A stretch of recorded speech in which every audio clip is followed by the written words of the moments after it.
Bonjour tout le monde, nous sommes dans une nouvelle leçon de la langue française qui, euh, qui s'intitule Comment écrire un essai argumentatif.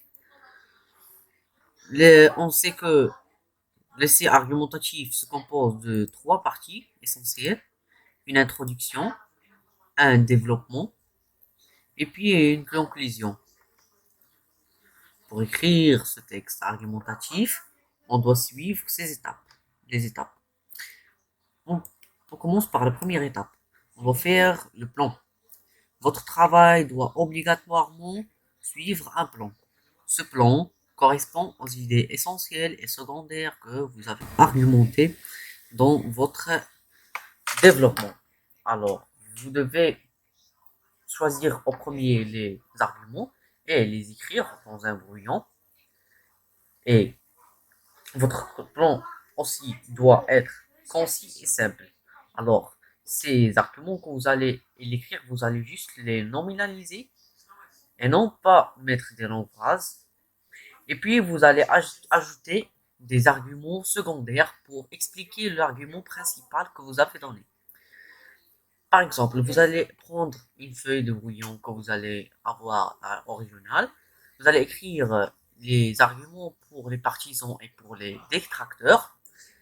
Vous allez écrire ou bien nominaliser juste l'argument. Et puis, quand vous allez écrire, vous précisez bien ces arguments secondaires et les expliquer. Et puis, on a le plan. Le plan doit donc comporter vos deux ou trois idées essentielles. Alors, on a dit ça. Pour chacune d'elles, vos idées secondaires, c'est-à-dire, on doit expliquer l'argument.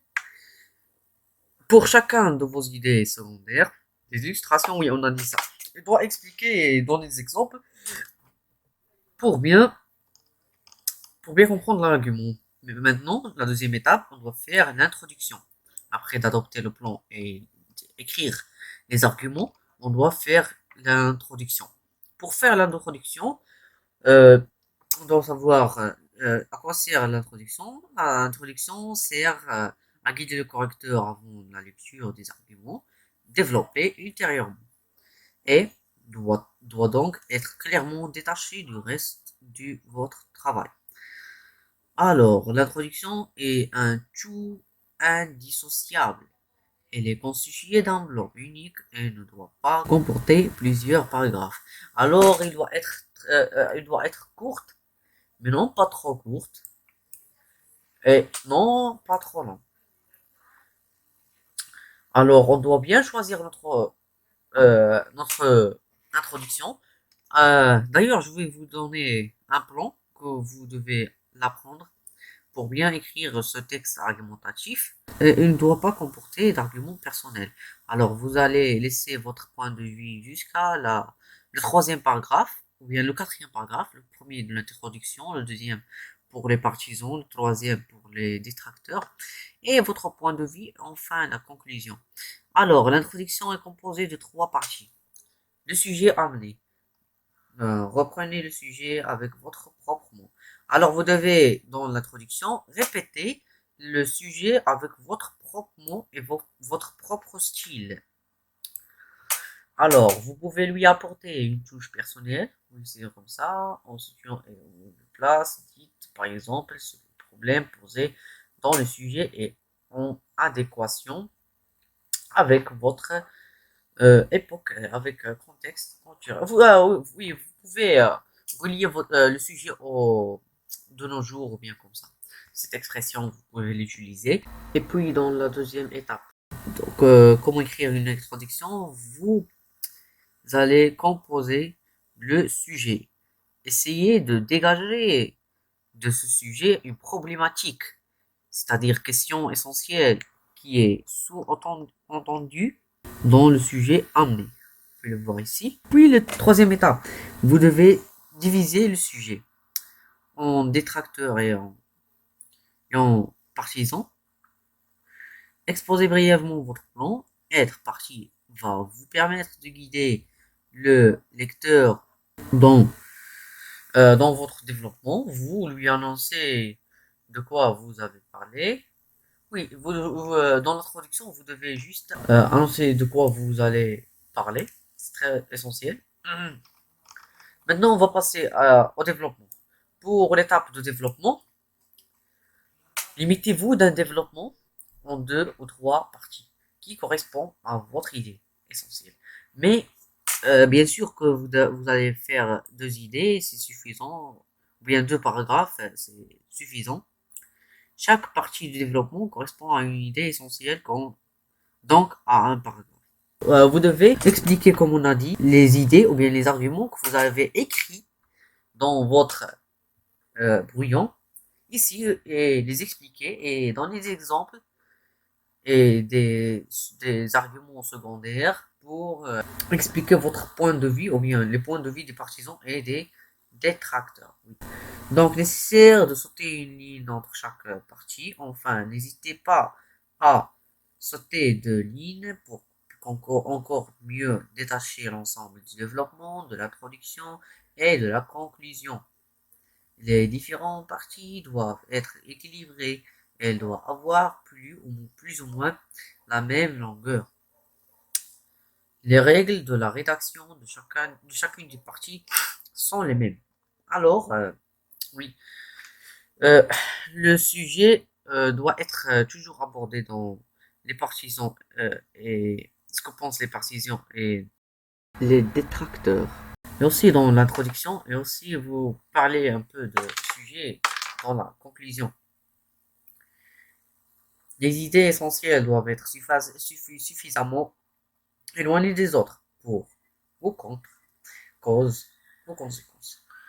Et afin que le lecteur ne trouve pas d'éléments identiques ou similaires dans les différentes parties. Alors ça c'est très clair. La rédaction d'une partie répond généralement aux règles suivantes.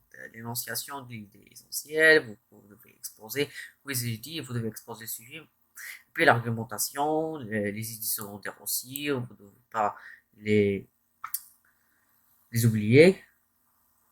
Puis l'illustration, vous pouvez donner l'exemple à, à vos idées secondaires. Et puis la conclusion. La conclusion consiste ou bien constitue la dernière partie de votre travail. Il est important d'y adopter grand soin afin de laisser le lecteur sur une bonne impression. La conclusion est généralement composée de deux parties. La première partie, c'est une synthèse de l'ensemble de votre développement. Alors, vous allez faire une synthèse générale de tout ce que vous avez écrit auparavant, et puis vous allez faire une ouverture du sujet si vous voulez, c'est pas essentiel.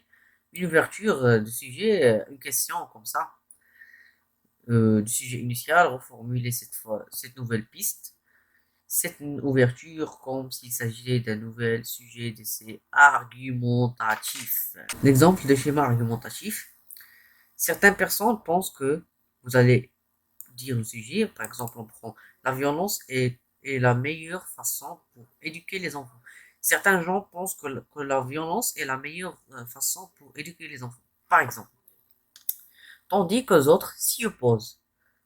Vous pouvez juste écrire comme ça, et c'est correct. Et vous avez présenté le sujet, et vous avez dit chaque personne son opinion, et puis vous posez la problématique. Lequel de ces deux points de vue semble plus raisonnable? Les uns disent le sujet, comprendre que la violence est efficace, comme ça vous allez expliquer tout ça. En effet, vous donnez ici, vous ne devez pas expliquer, je m'excuse. Ici, vous devez écrire un lien logique. Je propose en effet, vous posez l'argument numéro un. En outre, l'argument numéro 2, ainsi que vous devez écrire aussi l'argument secondaire. N'oubliez pas l'argument secondaire dans les deux arguments. Et puis, puis vous sautez une ligne, vous mettez deux carreaux, comme je fais ici, dans votre papier, ou bien votre feuille de régional. Les autres estiment que le sujet, vous allez euh, écrire brièvement ce qu'ils pensent. La violence, les autres estiment que la violence ou la brutalité, pour ne pas répéter la violence, est la pire méthode pour éduquer les enfants. D'ailleurs, l'argument un de plus, vous pouvez mettre euh, un autre lien logique aussi, et vous pouvez encore ajouter l'argument, expliquer l'argument par des illustrations ou par explication. En guise de conclusion, ça c'est l'optimal. Et puis vous exposez le sujet vers la fin et ce n'est pas la peine de dire la question ouverte si vous voulez. N'oubliez pas de vous abonner et mettre un like si vous avez envoyé un pouce bleu, si vous avez aimé la vidéo et je vous remercie. À bientôt.